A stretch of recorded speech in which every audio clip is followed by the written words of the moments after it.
God is holy. And the wonderful thing about that holiness is that it could be touched through Jesus Christ. God becomes tangible through the Son, Jesus Christ. Do we really know Jesus? Or we think we know Him? Has the teachings of 2,000 years of Christianity still maintained the clarity of the message of Jesus? Or has it been dimmed? Not only by the teachings after Him, but also the teachings that went before Him. Yan po ang sisikapin nating madagdagan ng ating pagkaunawa. The love of Jesus could be touched. Napakatagal na ang Diyos ay iniiwasan ng mga tao. Lalo sa Israel, natatakot sila, parang dapat may distansya. But this God could be touched through Jesus the Son. Salamat, Ama, dahil kayo ay Diyos na malapit at hindi malayo. Turuan niyo kaming unawain ito at unawain ang ibig sabihin that Jesus is the way to you, that Jesus is the way through which we can know you more. Enlighten us, Father. Enable us to see what must be seen. Forgive our sins and speak to us powerfully in ways that can be operationalized in our daily lives. Teach us, Lord, with a simple message. In the name of Jesus, your Son, through whom we touch you, Father, we pray with thanksgiving. Amen. The life of the Jewish people were governed first and foremost by the 10 commandments for a long time.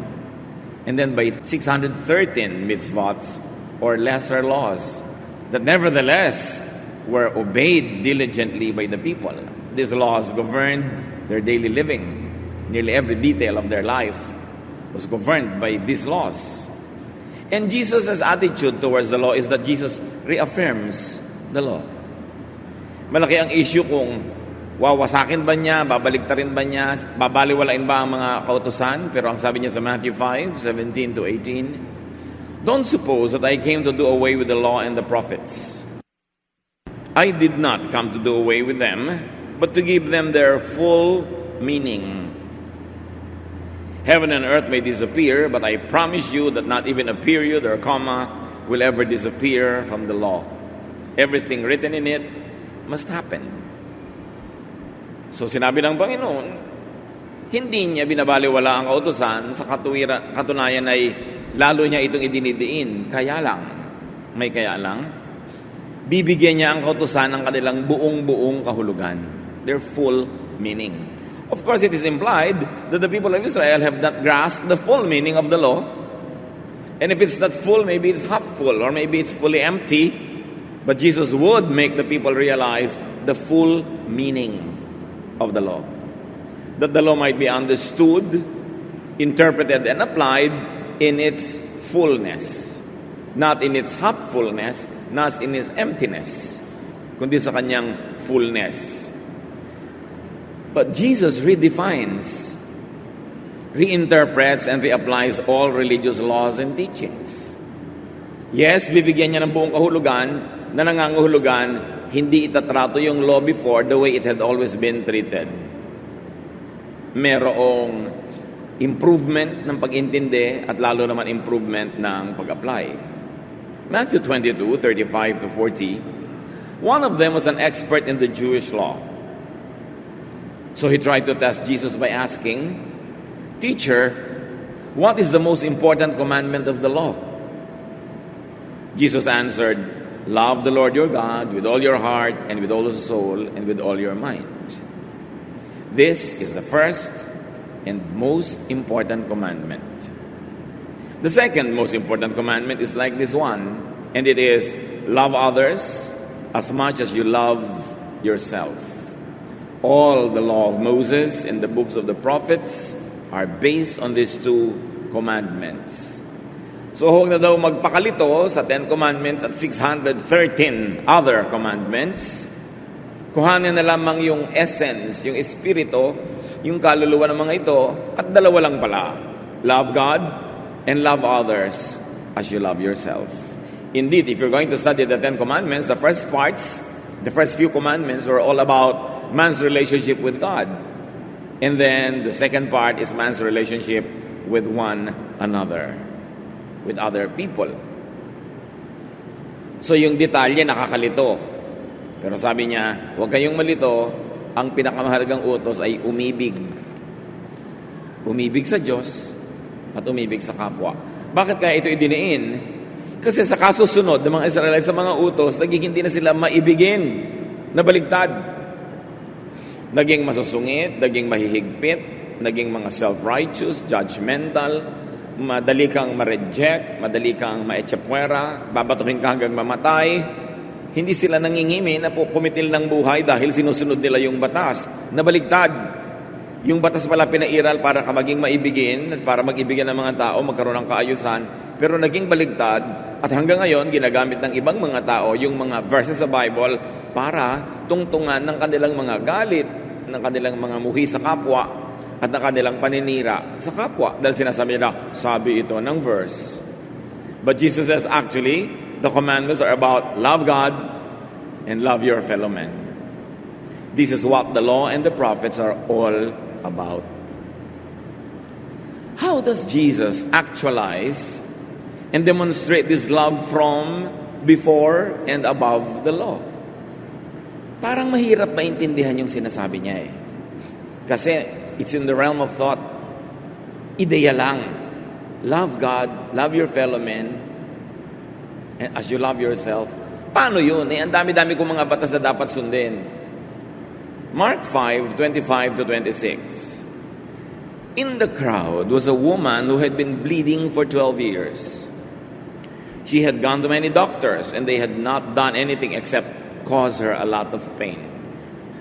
She had paid them all the money she had, but instead of getting better, she got only worse. Isa pang walang kamatayang kwento, ang kwento ng babaeng dinudugo. You know that in every home, when there's a lady in the house, all the other people, even the men, would know that its menstrual period is a difficult time. More difficult for others. Mayroong mga nagkakram sa mga stomachs, mayroong mga masama talaga ang pakiramdam. Iba-iba ang nararamdaman. Paano pa kung 12 years kang dinudugo? Ito ang kwento ng babae. At dito natin makikita kung anong ibig sabihin ni Lord na the law and the prophets are just about loving. Love and you will be well on your way to obeying all these commandments. So, mayroong babaeng dinudugo. Ang dami na niyang pinuntahang doktor, naubos na pera, lalo lang siyang lumala at nasaktan. So, anong gagawin niya? This woman was suffering physically. But she was also suffering emotionally and spiritually. Under the religious system of Israel, a woman who is bleeding is considered unclean. And if you are unclean for 12 years, all the more that they have reasons to condemn you. Para hindi na maawa. She lived in a time and place when being a woman carried with it what could be a lifelong stigma. Ito lang naman, kamakailan lang naman nagkakaroon ng human rights ang mga lahat ng human beings.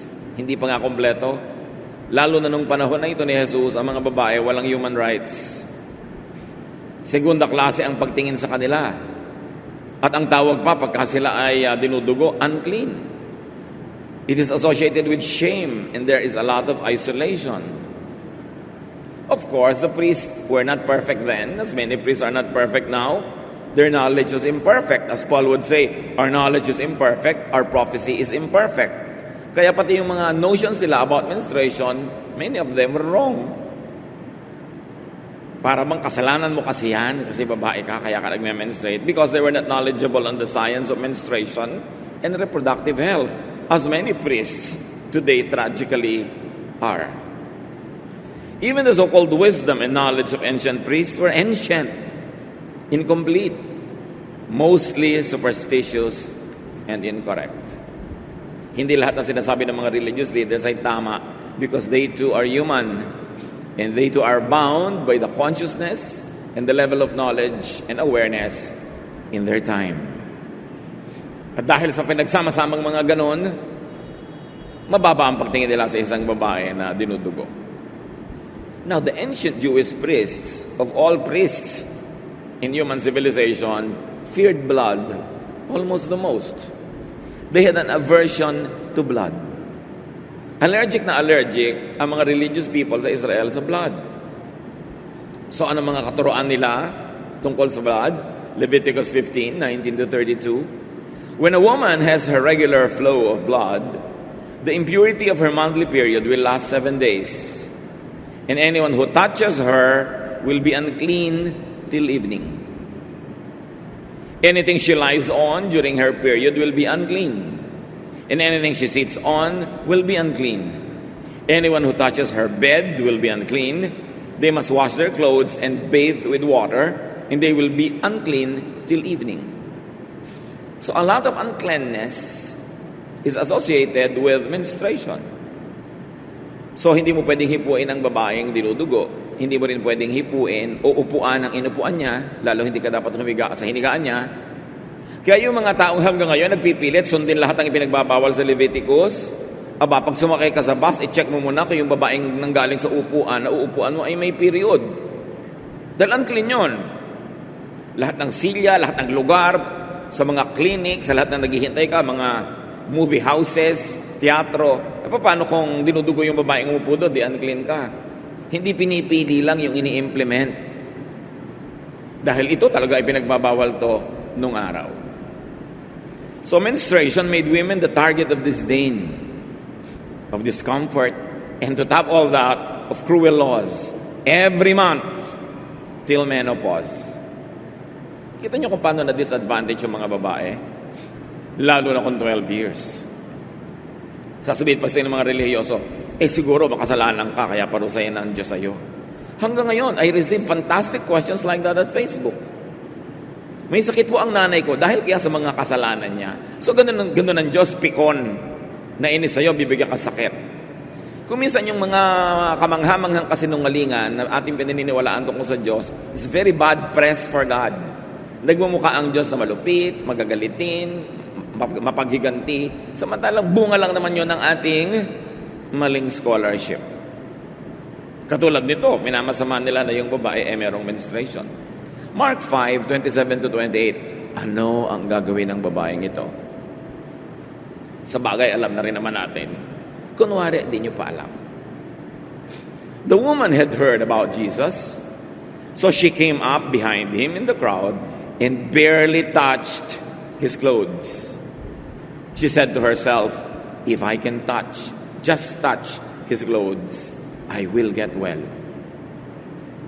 Ang paniniwala niya, pag nahipo niya, damit man lang ni Jesus, siya ay gagaling.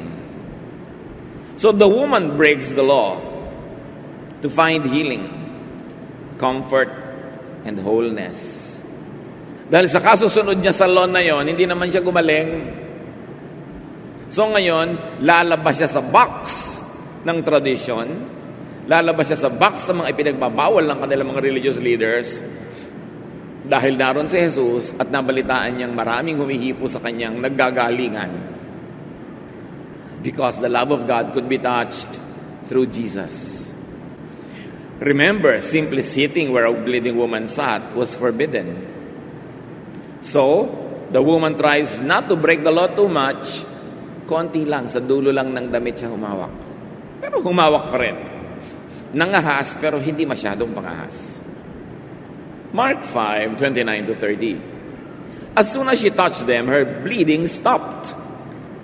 And she knew she was well. At that moment, Jesus felt power go out from him. He turned to the crowd and asked, who touched my clothes? Very cinematic. Madrama. Pagkahipo niya sa damit, sa laylayan ng damit ni Jesus, tumigil ang kanyang pagdudugo. At naramdaman niya, siyempre siya may katawan. Nararamdaman man niya pagka may menstruation at bigla kang natawa, alam mo rin, ay biglang maraming na-discharge, di ba? So, naramdaman din niya pag napahatching ka, etc., etc. So ngayon, naramdaman niyang tumigil. As soon as the woman connected with Jesus, her bleeding stopped. Ang daming layers ng meaning nito, from the literal to the metaphorical, kung saan kayo dadalhin ng inyong pangunawa. But this is what should happen when people really get connected with Jesus in faith, that healing should happen. Be it emotional, spiritual, or physical. But there are hindrances and barriers in touching Jesus, mostly religious. Religious laws and regulations, traditions, dogma. The woman knew she got well, you can tell, but Jesus asked who touched him. Power had gone out of him, naramdaman din yan. Dalawa lang sila na nakaramdam na may nangyayari. Yung iba, clueless. Do you get connected with Jesus as to draw power from Him to you? Do you get to connect with Jesus as to draw enough power from Him to heal you? Yun ang talagang nararanasan dapat ng may pananalig at kumokonekta. May nararamdamang nagaganap. May paggaling na natutupad. Of course, Jesus knew who touched Him. A bleeding woman. Woman na bleeding pa. Sa paningin ng panahon na yon, woman na nga yung nag-touch sa'yo, tapos bleeding woman pa, parang doble crime. Jewish women were treated as some kind of second-class persons. This violation of human rights was institutionalized and perpetuated by the priests. Bleeding women were specially maltreated, making them shameful about their monthly period. Of course, this is characterized by ignorance, not knowing natural biological processes of the body. Up to very recently, menstruation was treated like a dreadful disease. Nung araw, pagka yung mga babae ay bibili nga ng mga pads, lihim pa yun. Ibubulong pa doon sa tindera at kailangan nakabalot pa sa supot o sa dyaryo.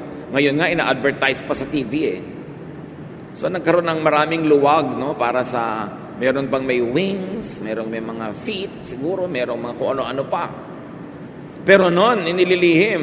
Until very recently, ang mga babae noon, pag may period, dahan-dahan lang silang nananahin ang kanilang mga kailangang gamitin sa dilim, sa sulok, na para bang may kahihiyan associated with it. Until very recently, Then a bleeding woman, all of 12 years, touches Jesus. Can you imagine what it means? The large crowd was there but oblivious. Then, interestingly, Jesus makes it public.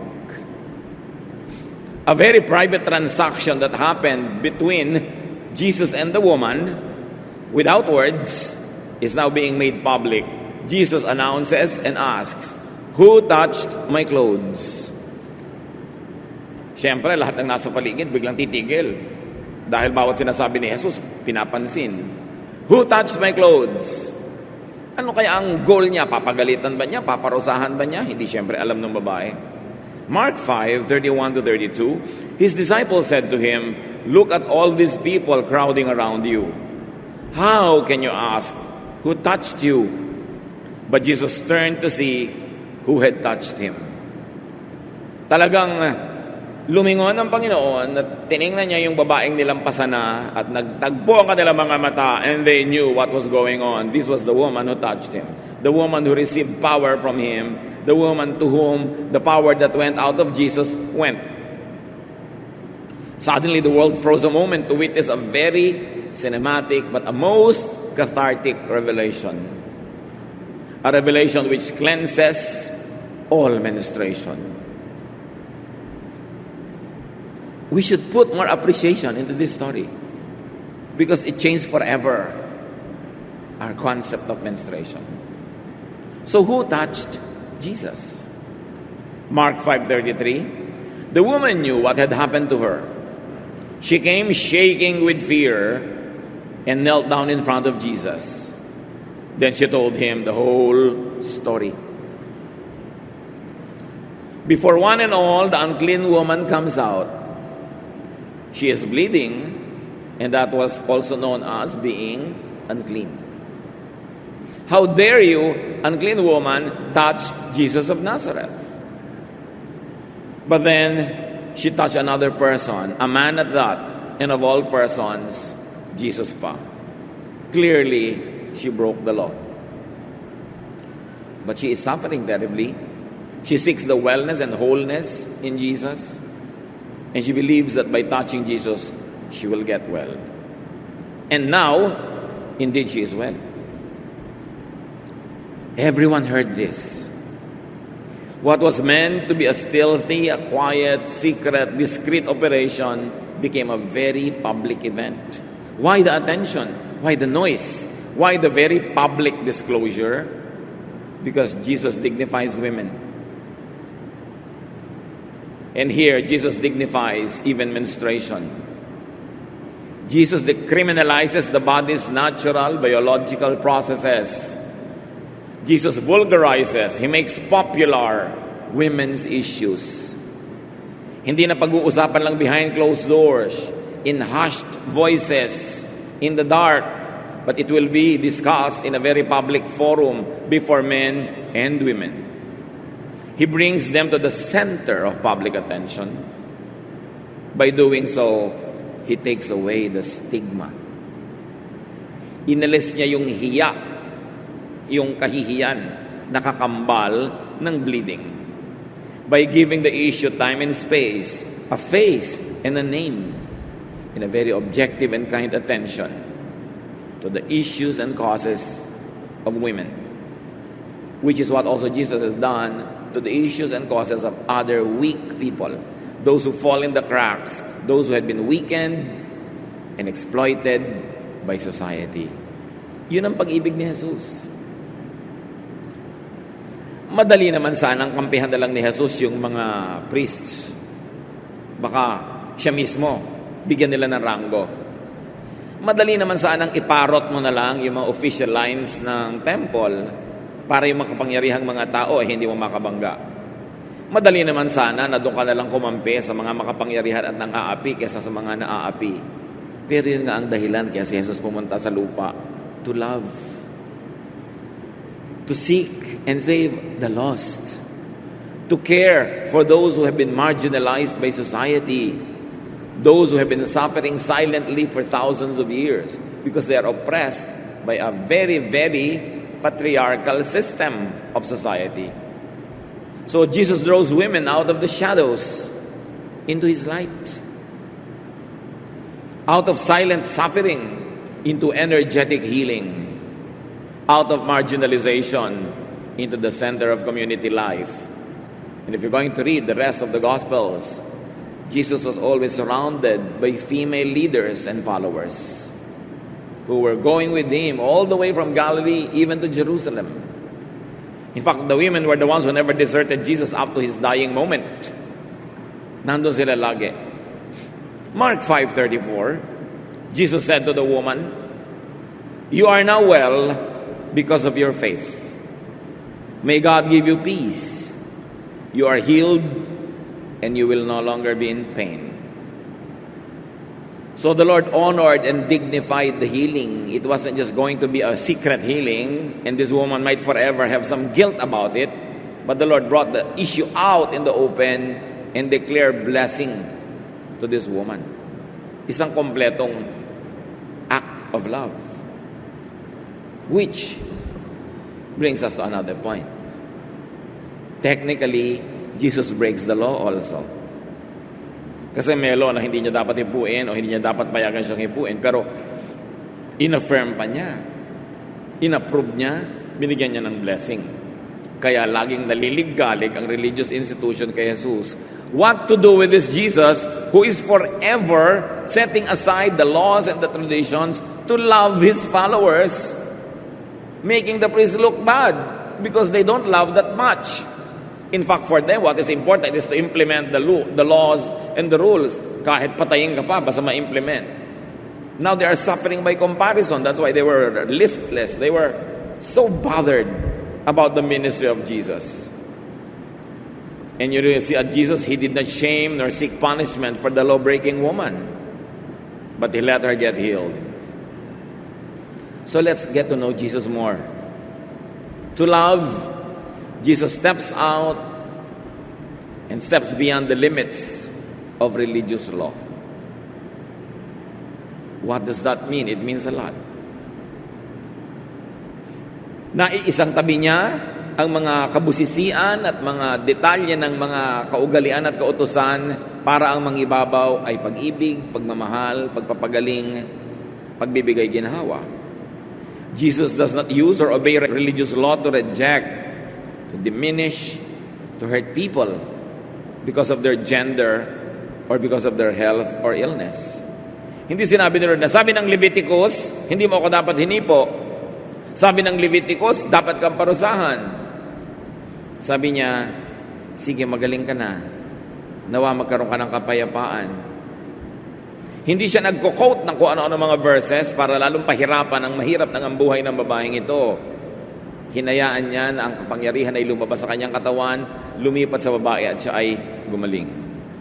Followers of Jesus are not to reject, diminish, or hurt people because of their gender. Because they break religious laws and ceremonial law. Hindi tayo mga policemen ng langit. Hindi tayo mga paid armies. Tayo ay mga kapatiran na nagtutulungan, nagmamahalan, nag-aalalayan sa isa't isa. Hindi nagko-condemn to each other. Hindi naghahanap ng mali at hindi tatantarin ka ng mga verses pag may nakita na para mga balang ibinabaril sa iyo. Hindi yun ang example ni Jesus. Kaya siya very, very controversial. At kaya siya very effective and powerful. Jesus does not place religious law above people's healing, wellness, or comfort. Also, not about people's dignity or feelings. Suyurin ninyo ang New Testament, lalo ang Gospels.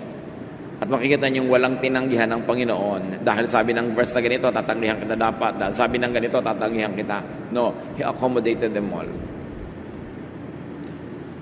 Nagpagaling pa nga siya kahit Sabat. Kasi sabi niya, kahit one day na lang at hindi na Sabat bukas, kailangan gumaling na siya. Ang tagal-tagal niya nagsasuffer. Maghihintay pa ng one day. Kahit namitas ng mga makakain yung mga alagad niya ng Sabat, sabi niya, nagugutom eh. Sabbath was made for man, not man for the Sabbath. Can you imagine one of the strongest institutions of Jewish civilization, the Sabbath, was being broken to be kind, to be good, to heal? Yun si Jesus na dapat nating kilalanin at sundan. And this Jesus respected the woman no matter her lowly estate at the time. Jesus wants people well. Gusto niya ang tao gumaling. Followers of Jesus should not make others unwell in the name of God, which could happen. Yung mga tao nga na hindi na may sakit, nagkakasakit pa sa puso, na-atake pa sa puso dahil sa ginagawa ng mga relihiyoso sa kanila.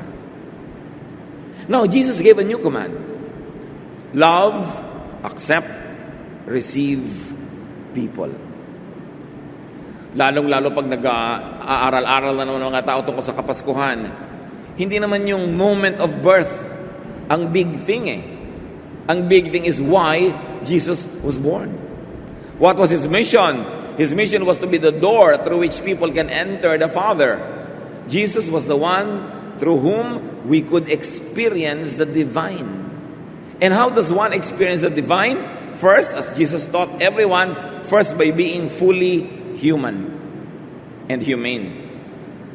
Bago ka mag-ambisyon na gumraduate sa pagiging human lamang at maging napaka-espiritual, dapat mo nang maging buong-buo at ganap na tao ka. Nagpapakatao, nakikipagkapwa-tao, at pagka ito'y nasagad mo na, doon ka palang aangat at makakarating sa susunod na level of spirituality. But you cannot short-circuit the system and you cannot make a shortcut by turning from an imperfect human to a spiritual entity. You first have to be human. That's why Jesus was human. Fully human.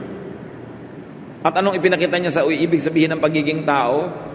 Yung nakikita natin sa kwentong ito at sa marami pang ibang kwento, na ang tao nagpapakatao at nakikipagkapwa-tao.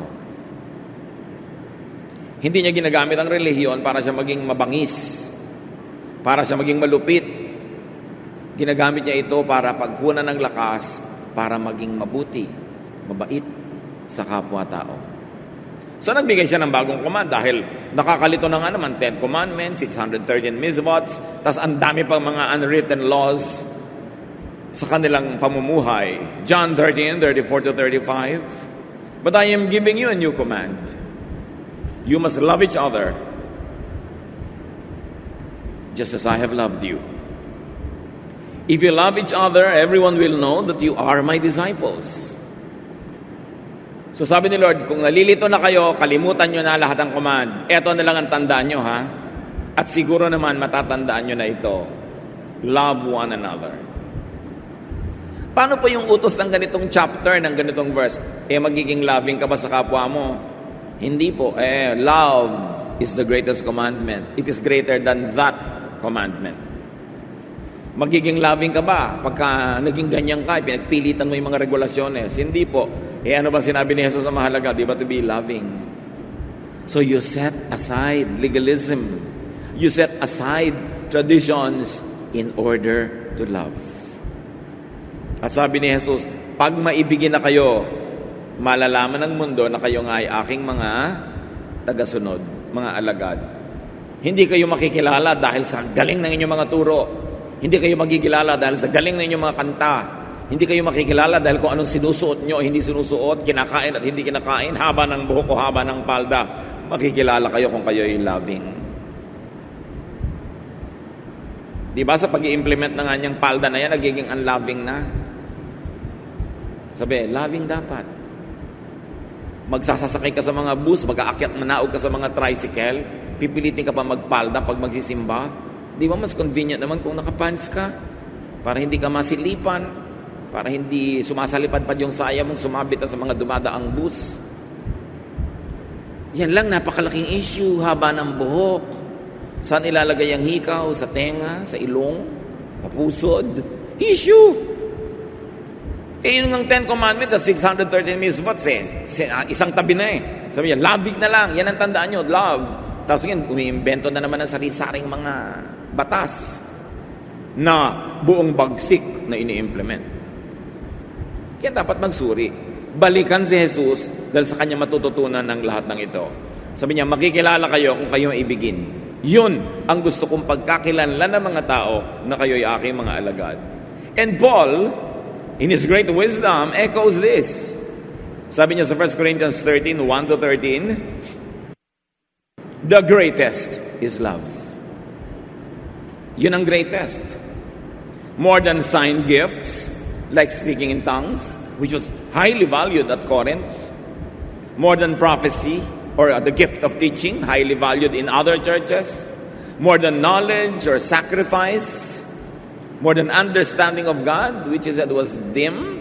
Sabi niya, our knowledge is imperfect, our prophecy is imperfect. We cannot pretend to know God. God knows us, but we don't know Him. It's just like looking at a dim mirror. We cannot really know. Greater than faith, greater than hope. Sabi niya, the greatest is love. Paul, the great disciple, says that. Jesus' love is the standard. Hindi mo sinusukat si Jesus sang-ayon sa mga katuruan ng nakaraan at katuruan after Jesus. Kundi lahat ng katuruan, lahat ng kautusan, susukatin mo kay Jesus. Dadalin mo lahat ng Old Testament teachings, ang New Testament teachings, at yung post-New Testament teachings kay Jesus. At sinasabi mo, Lord, ano po ang masasabi ng inyong love sa teaching na ito? At sasabihin sa inyo ni Lord, uulitin niya, love is the greatest. You will be known for your love. All these teachings should be summed up in just one word, love. Kailan kaya natin ito lubos na maintindihan? At kailan natin maipapamuhay yung pag-ibig na ito? Kasi madaling pakinggan, madaling sabihin, madaling memoryahin, pero sa atin bang pakikitungo sa kapwa? Sa pakikitungo sa isa't isa, nandun na talaga yung love. At kung pipili ka between being unloving, cruel, and being loving, automatic na ba na bilang Kristiyano, pinipili mo to be loving? Kasi kung hindi pa natin naiintindihan o nakikilala si Jesus. Even Peter understands and obeys this. Sabi sa kanya ng tinig sa Acts 10, 9-35, arise, Peter, kill and eat. At sabi niya, Lord, I cannot eat an unclean thing. At sabi ng boses, don't call what I call clean unclean. Nagbago rin ang isip si Peter. Minahal niya si Cornelius. Pumunta siya sa bahay ng isang Gentile dahil sinabi ng tinig sa kanya, panahon na para mahalin kahit hindi Israelite. Turuan din sila. He broke the law. Peter broke the law by entering the house of Cornelius, a Gentile. But he set aside the law to obey a higher law, the law to love. May mga nagtatanong, namatay po yung lola ko, pero yung po mga pinsan ko, tsaka mga tita ko, iba pa yung religion nila eh. Ililibing. Papasok po ba ako sa simbahan nila? Yan, i-apply mo na. Is it loving not to enter? Maiiwan ka sa gate na parang papasok sila sa impyerno? Akala mo ka kung sinong kaya banal-banal na maiiwan ka doon sa labas dahil magiging makasalanan kapag pumasok. Nalulungkot sila, nag-iiyak ka, tapos makikita ka pa nagaganon-ganon, lalo mong dadagdagan ng hirap nila ng loob. Doon mo i-apply si Jesus. Loving ka ba? Love. Choose to love. Meron po ako matalik na kaibigan, ikakasal. Kaya lang yung religion niya, yung dati pa. Tapos yung kasal niya sa simbahan, kinukuha niya po akong maid of honor. Para pong ayoko dahil iba eh. Kaibigan mo, kakalimutan mo yung pagkakaibigan nyo, ikakasal siya, isang mahalagang moment. Is that loving o being legalistic? Doon nyo i-apply, mga kapatid, sa pang-araw-araw na buhay. Ang itatanong mo, ito ba yung maibigin? What would Jesus do? Kung siya ang nasa sitwasyon, hindi ba he ate with sinners? He ate with tax collectors? He was called a glutton and a drunkard by the priests? He did that to love. Hindi para makisama, kundi para makihalubilo. Para ang pag-ibig niya maramdaman ng mga tao. Pero yung mga nababorn again naman, kaunting-kaunting alam sa Bible, biglang mahigpit pa kay Matusalem. Mahigpit pa kay Paul. Kala mo kung sinong kay linis na ayaw mabahiran ni isang tilamsik. Doon niya i-apply. Is it loving? So stop being just an audience and a witness. Stop being just a talking machine about Jesus. Do not just experience Jesus. Do not just feel Jesus. Do not just get touched by Jesus. Yan kasi ang mga tuwang-tuwa tayo. Alam nyo, feel na feel ko si Lord. Wow, ang ganda naman. Feel na feel ko siya sa retreat. Feel na feel ko ang touch niya doon sa message. Feel na feel ko ang love sa akin ni Jesus. Dapat naman gumraduate na tayo doon dahil talaga namang dapat nararamdaman yon. Ano ang dapat nating maramdaman ngayon? Do not just experience the love of Jesus, but experience loving others like Jesus loves. Stop just experiencing the touch of Jesus. You should now touch others by the power of Jesus. In other words, get down from religious high-rises and be reachable physically, psychologically, spiritually. Yung lalaking may ketong, hinipo ni Jesus. Tayong lahat may ketong, naramdaman na natin ang hipo ni Jesus. So you say, I feel Jesus' touch. Pero etong tanong, have you touched your leper already? May taong may leprosy and needs your touch. Have you touched that person? Have you healed the person with your words, with your forgiveness, with your acceptance? Kasi you have to touch your leper. You should not just be the leper being touched by Jesus. That's only a low level of spirituality. The higher level is do a Jesus, touch your leper. Then you say, I don't only feel being loved by Jesus, but now I feel loving like Jesus loves. And that is your entry to the divine, to the Father.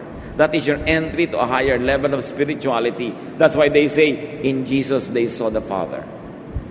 Dahil naramdaman nila, hindi lang sa hipo ni Jesus, kundi sa pagsunod nila kay Jesus, humipo din sila ng iba, naramdaman nila yung divine spark that is available through Jesus. Experience the Jesus experience. Experience being like Jesus. Feel what Jesus feels. Do a Jesus.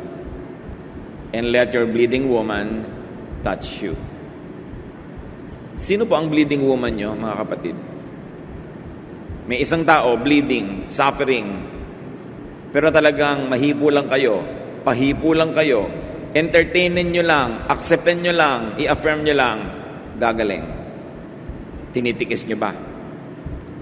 Kasi habang tinitikis nyo yan, you are not yet doing a Jesus. You must have received the love and forgiveness of Jesus, but have you already given this forgiveness to others? Kailangan kumpleto yung cycle. Hindi ka lang recipient, giver ka na rin. Hindi ka lang nag-i-inhale, nag-i-exhale ka na rin. Let the weak draw power from you. Yun ang do a Jesus. Lahat naman tayo may strength. Yung strength nyo ba, ginagawa nyong available for the weak ones to benefit from you? That is doing a Jesus. Hindi lang hingi ng hingi, nagbibigay. Hindi lang humihingi ng tawad, nagpapatawad. Hindi lang nire-restore ang relasyon mo sa Diyos, hinahayaan mo rin yung mga ibang makipag-restore ng relasyon sa iyo, lalo't nasira na ang relasyon nyo. Ang daming tao nanonood lang kay Jesus, pero hindi ginagawa ang example na ginagawa ni Jesus, kaya hindi talaga nararamdaman how it is to be a Christian. Nanonood lang. So minister up close and personal. Get out of and beyond your comfort zone to love and to heal. Be tangible. Bend and reach out to be touched by others. And let your unclean woman touch you if that would give her healing. Whatever it means. Let your suffering, bleeding woman that some religious law forbids you to touch you. Like Jesus, allow others to set some religious laws aside to find comfort and rest. Huwag pag nandun kayo, pinapahirapan nyo ang loob ng kapwa. Binabaril nyo ng mga verses. Use the verses to love, to affirm, to accept. And if you have to set them aside for a while, controversial as it may sound, that is what Jesus did. So pipili ka lang talaga kung sinong model mo, sinong susundin mo. Set some religious laws aside, if you must, to give comfort and rest. Matthew 11:28-29. If you are tired from carrying heavy burdens, come to me and I'll give you rest. Jesus says, take the yoke I give you, put it on your shoulders and learn from me. I am gentle and humble, and you will find rest. Pahinga. Kung kayo nalulunod, nasa ilalim kayo ng tubig, nasasakal, hindi ba't ang pinakamahalaga yung makalutang kayo at makahinga? At yun ang binibigay ni Lord, makahinga. Makapagpahinga. Sa pagod na pagod, gipit na gipit, sukol na sukol, di ba kailangan natin ng way out? Yun ang ibinibigay ni Jesus at yun ang dapat ibigay natin sa ating kapwa. Hindi yung sukol na sukol, gipit na ginigipit pa natin.